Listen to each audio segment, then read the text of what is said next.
Welcome back to All This Math. This is Professor Parker. And before we get started on our lesson on segment addition postulate, all right, that's today's lesson. I do want to highlight a Morehouse alumnus, since I have my Morehouse College sweatshirt on, Amos Wilson, the late Amos Wilson, African-centered psychologist. And these are two of his books. He wrote several books, but these are two of them.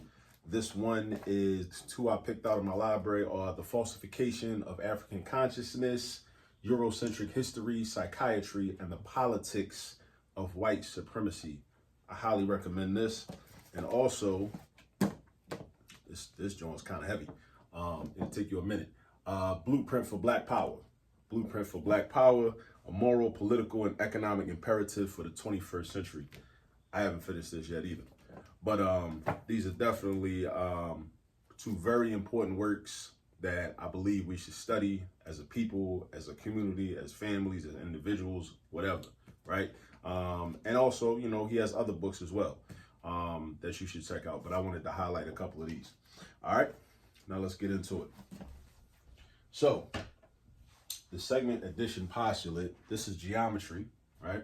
The segment addition postulate is one of those rules from geometry that enables us to solve problems in geometry, all right?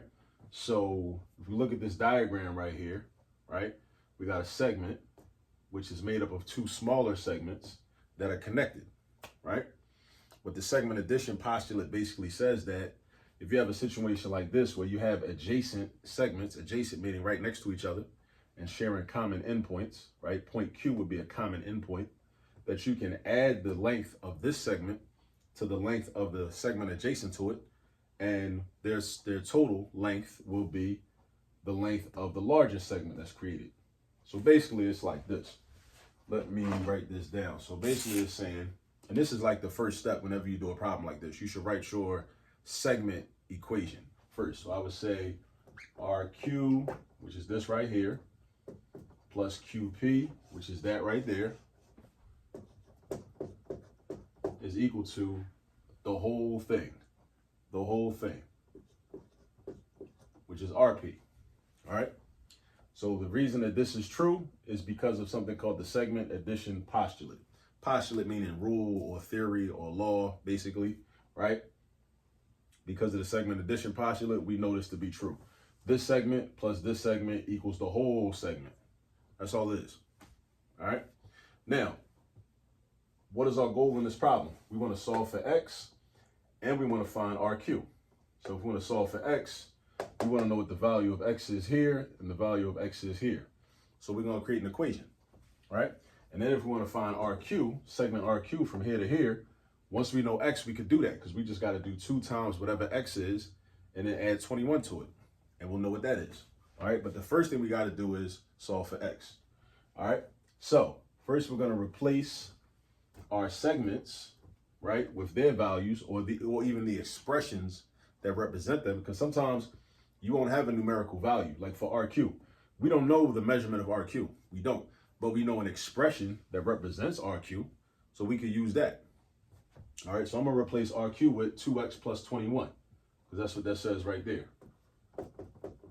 2x plus 21. I'm gonna put parentheses around it just to show that, you know, it's separate from QP.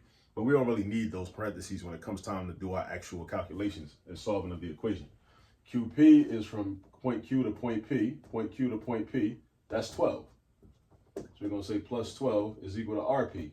RP is from point R to point P, point R to point P. That is from here to here, that's X plus 24. So now we have our equation. So we just used a rule from geometry that enabled us to create an equation, right? And now once we create the equation, now we're just basically doing algebra. All right, so now we're about to solve for X. The first thing I'm gonna do, because we have different options, right?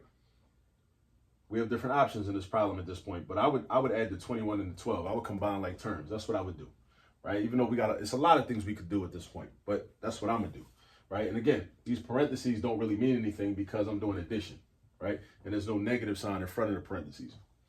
All right, so I'm gonna have next step, 2x plus, what's 21 plus 12? That's 33 equals X plus 24. Now, I got a 2X on the left and I got an X on the right. that's an issue. I need all my x's on one side of the equal sign. So what I'm gonna do is this. I'm going to, and again, I still got a bunch of options. I got a bunch of options, right? But I'm gonna subtract x on the right side and I'm gonna subtract x on the left side. That's what I'm gonna do. Boom, that cancels out. 2x minus x leaves me with x, and then plus 33 is equal to 24.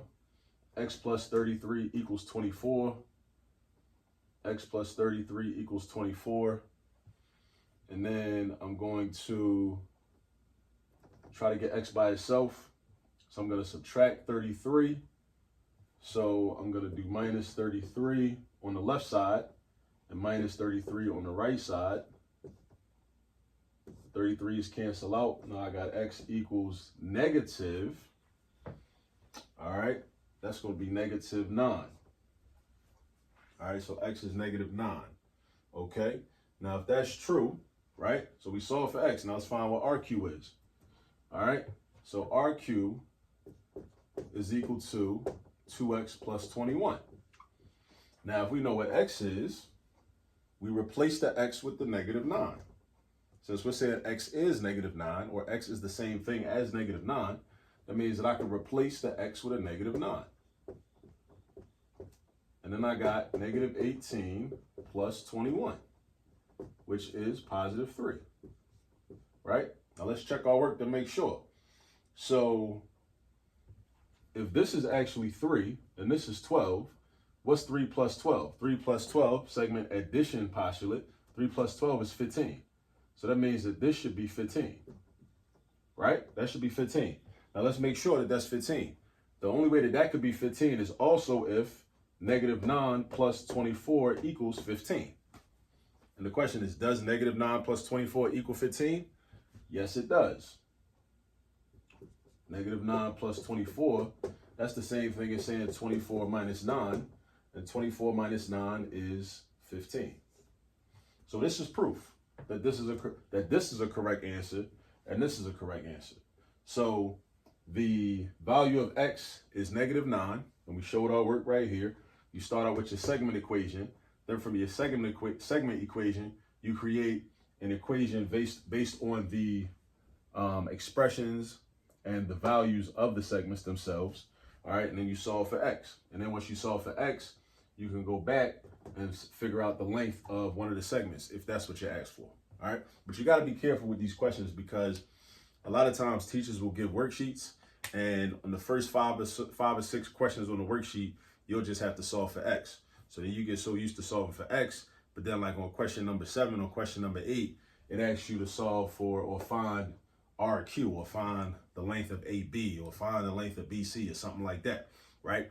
But then you're so used to solving for x, you'll go ahead and solve for x and then think you're done, but you're not really done, right? Because you got to find the length of the segment.